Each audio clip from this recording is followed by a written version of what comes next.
नमस्कार दोस्तों, मैं डॉक्टर सुनीत तिवारी आज आपके लिए हिंदी शिक्षण में इम्पोर्टेंट प्रश्न लाया हूँ। मैं आपको बता दूँ, अगर आप इस प्रश्न को पढ़ लेंगे तो आपका 60% आसानी से आ जाएगा। संभवतः ये प्रश्न आते हैं तो इसलिए इम्पोर्टेंट लगा के आपको दे रहे हैं।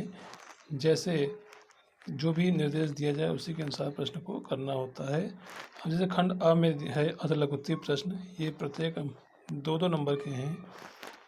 जैसे पहला प्रश्न है, हिंदी द्वारा राष्ट्रीय एकता कैसे संभव है? 2 नंबर का है तो आसानी से आप कर सकते हैं। दूसरा प्रश्न है, पाठ्यक्रम में राष्ट्रीय भाषा का क्या स्थान होना चाहिए? जब आप पढ़ेंगे तभी आप कर पाएंगे। तीसरा है, जैसे हिंदी शिक्षण में आदर्श वाचन का महत्व बताइए। आदर्श वाचन, अनुकरण वाचन जब आप पढ़ेंगे तब आप कर पाएंगे। चौथा है, उच्चारण दोष के मुख्य कारण का उल्लेख कीजिए। उच्चारण दोष कौन कौन से होते हैं, जब आप पढ़ेंगे तभी आप समझ पाएंगे। फिर है आपका, पाठ्यक्रम में राष्ट्रभाषा का क्या स्थान होना चाहिए। फिर आता है आपका, हिंदी शिक्षण में श्यामपट्ट की उपयोगिता। अब हिंदी शिक्षण में श्यामपट्ट की उपयोगिता बताइए, क्या उपयोगिता होती है।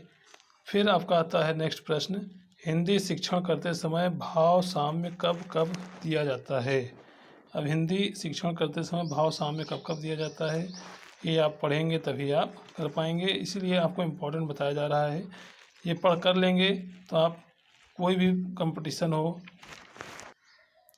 आसानी से कर सकते हैं।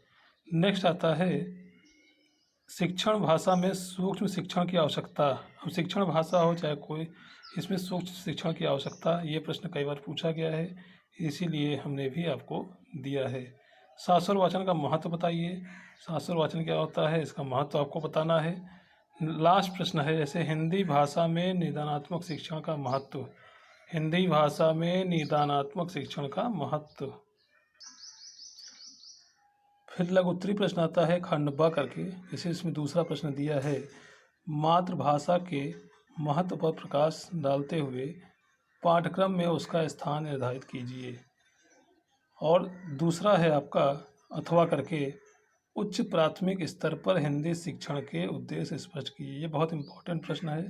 खंड अ से यानी कि जैसे बीएड में आपके 4 होते हैं, तो पहला, दूसरा, तीसरा, चौथा, उसमें से जैसे पहला प्रश्न आपका ये दिया हुआ है। दूसरा आता है आपका, वर्तनी की अशुद्धियों के मुख्य कारणों का उल्लेख कीजिए। या अथवा मतलब 2 में से एक करना है, अथवा अगर लिखा है तो 2 में से आपको एक करना होता है। तो तीसरा प्रश्न जैसे है, वर्तनी की अशुद्धियों के मुख्य कारणों का उल्लेख कीजिए या मौन वाचन का महत्व बताइए। चौथा है आपका, गद्य और पद्य शिक्षण में अंतर। ये बहुत इंपॉर्टेंट है, ये हर बार पूछा जरूर जाता है। फिर आपका आता है, हिंदी में व्याकरण शिक्षण की प्रमुख विधियाँ।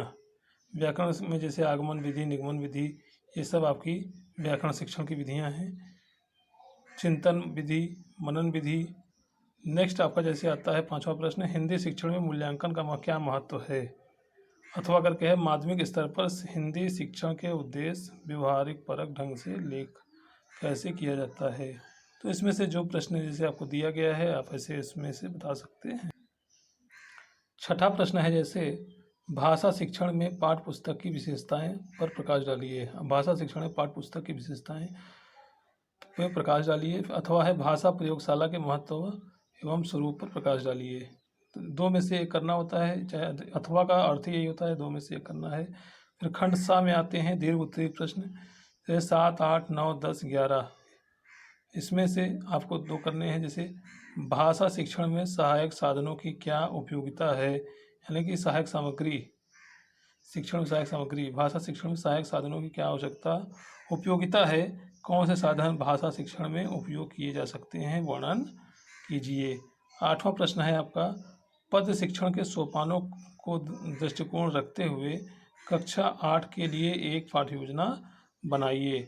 इसीलिए पाठ्य योजना पढ़ना बहुत अनिवार्य है।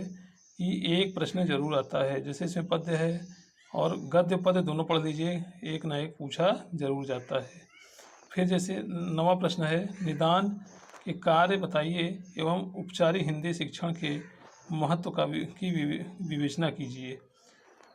10वां प्रश्न है हिंदी शिक्षक के गुण का विस्तार से वर्णन कीजिए। हिंदी शिक्षक के गुण का विस्तार से वर्णन कीजिए। 11वां प्रश्न है हिंदी पाठ्यपुस्तक का शिक्षण शास्त्रीय विश्लेषण कीजिए।